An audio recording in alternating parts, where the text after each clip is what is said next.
All right, so let's do a countdown. 3, 2, 1. Go. Welcome back, everybody. It's Rise and Thrive, and we're here to make Tim laugh, and that's the objective. Well, that's my objective. Always. So we're doing our SIPSEG segment, which recaps what we talked about on Thursday, which was objectives. You can read it behind Tim. Tim, why don't you talk a little bit about why you chose that, and then we'll do what we do. Sure. And just for those who don't know, Jade is funny. I'm working on it. And she's working on it. I'm in training to be funny. Nice. More about that later. News at 6. Yeah. All right. So objectives. Yeah. Objectives actually came, the topic for Thursday night sip saying came from actually one of my mentors and who I go to for leadership and wisdom and for have him kind of rip my brain apart and see how well it works. And he ended up sending me a little piece of this. He sent me a video, and it was a man named Kenneth Stanley, who's interesting. He's this kind of geeky looking computer science guy who's now actually working for Uber doing their artificial intelligence stuff. But in his pursuit of exploring how to have computers begin to have artificial intelligence to begin to be learning machines and stuff, he found out something really, really interesting. And I thought this fit really quite well with the hero's journey in a sense, because one of the things about the hero's journey that we've been, as we've been talking about, there seems to be almost like a reluctance at the beginning, right? You're going through your everyday life, and then you have this call to adventure, which at first you usually say no to, right? It's like there's a book called The Reluctant Messiah.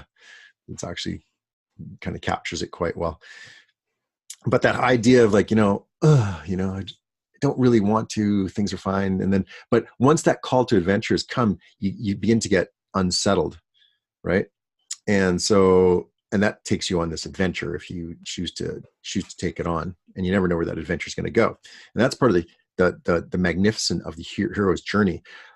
But one of the things that came up for people is what about like setting goals and having a vision and going after your dream and all this stuff, right? What do you do about that, and how does the hero's journey fit into that whole premise, right? Because it's something that I'm attracted to. It's something I know you're attracted to, and I think most of us, if you actually pinned us down and held a gun to our head, said, "Yeah, we have a dream that we have for our own lives," but very few people are actually fulfilling that dream.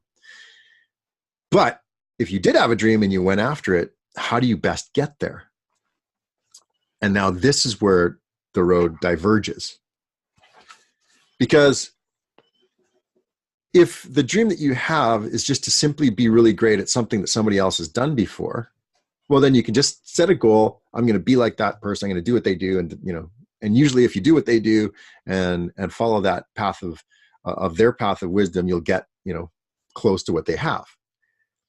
But and that's really cool. But what happens is it breaks down in the area of creativity and innovation, right? Like, what about your own personal genius, your own personal legend, if you say, per se? Like in The Alchemist, one of my favorite books ever, Paulo Coelho describes a story about everybody following their personal legend, or everyone has a personal legend.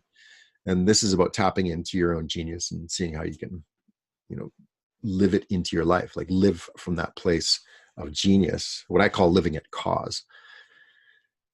And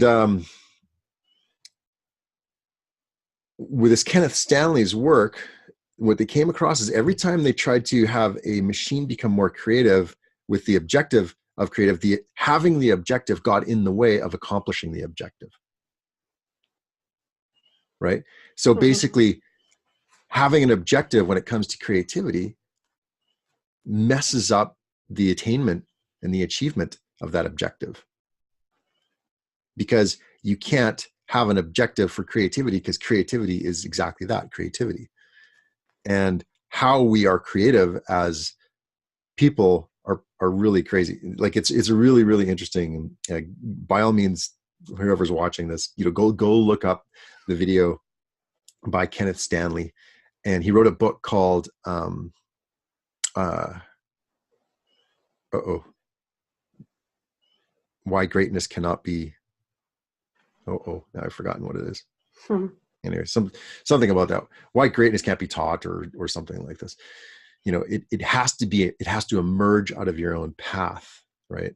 And ultimately that path, the way that you get there the fastest, is to follow the interesting, right? Which is a subjective thing. So I don't know if I'm doing a very good job of explaining it, but I have to say, like, the impact that it had for me when I came across it has actually even changed the way I coach with people.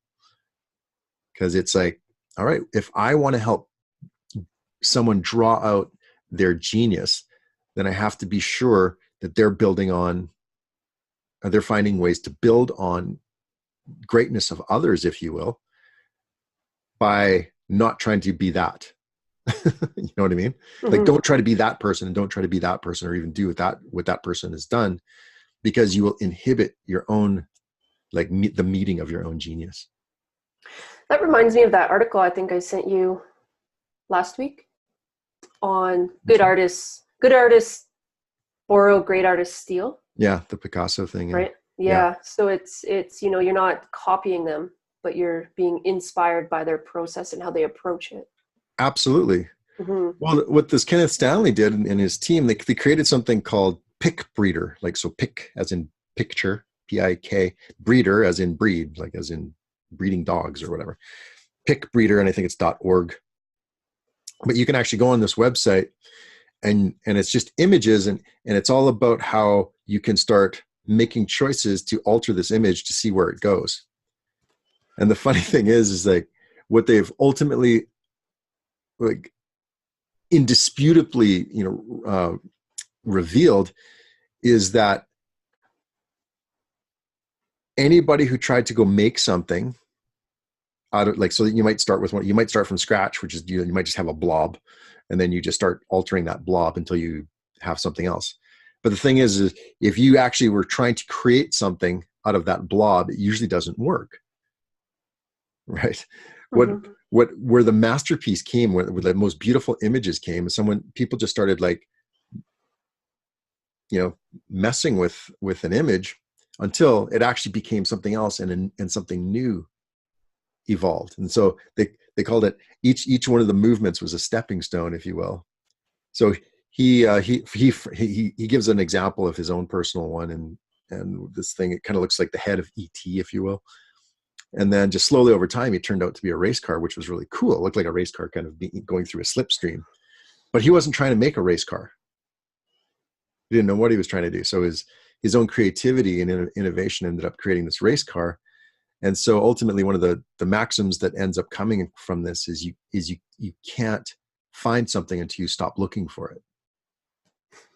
Interesting. Right? Yeah. So actually, I was talking with my mentor about sip saying and everything, and some of the ideas, and he just turned it on. He turned me on my head last night, and I'm like, like, I love when somebody, like, that's why I have people like that in my life, because, and it's why I do what I like. My job is to help someone turn someone on their overturn their thinking, just like I had done for me, because it's like, okay, because so he's bringing in some knowledge that I can build on and take from and all this stuff. So I had some ideas around sip saying, and he's just like, well, that's why it's not going to work. And I'm like, what? So anyway, it's a much longer story, but it's a fascinating topic. Like, when you get into creativity and innovation, like, how can you not be? And so in our conversation about objectives, one of our members actually brought up a really interesting question. Yes. And I think you wanted to dig into that a little bit here. Yeah, I was really, because, collaboration is all the rage these days, right? But the one thing I've learned fairly recently is actually that collaboration is an overused term, which is often misused. Like, true collaboration is not what we actually see. Collaboration has basically become a vogue term for having meetings where we end up in consensus, right? So basically, we've lowered ourselves to the lowest common denominator of what everybody can agree on, right? So it's a form of compromise. And I remember you telling me a story of someone that you've done work with who, says collaborate, but it ends up being their idea in the end anyways. And maybe even I've been doing that with SIPSing. I have to open up to that as well if I want to actually grow.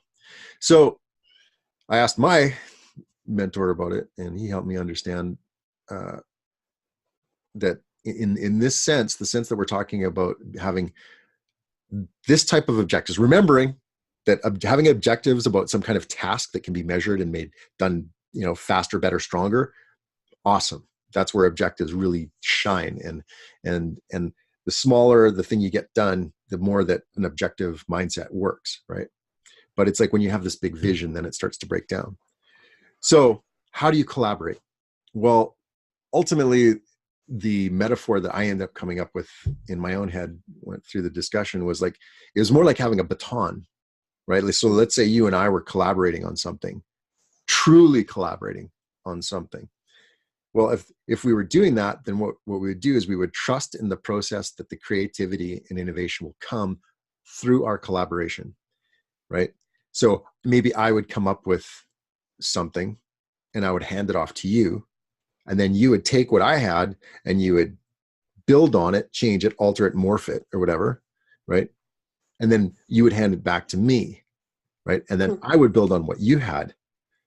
But the trick is to get over that part where you want to take it back to what you were doing before. It's like, no, you can't do this because this is what I was trying to accomplish.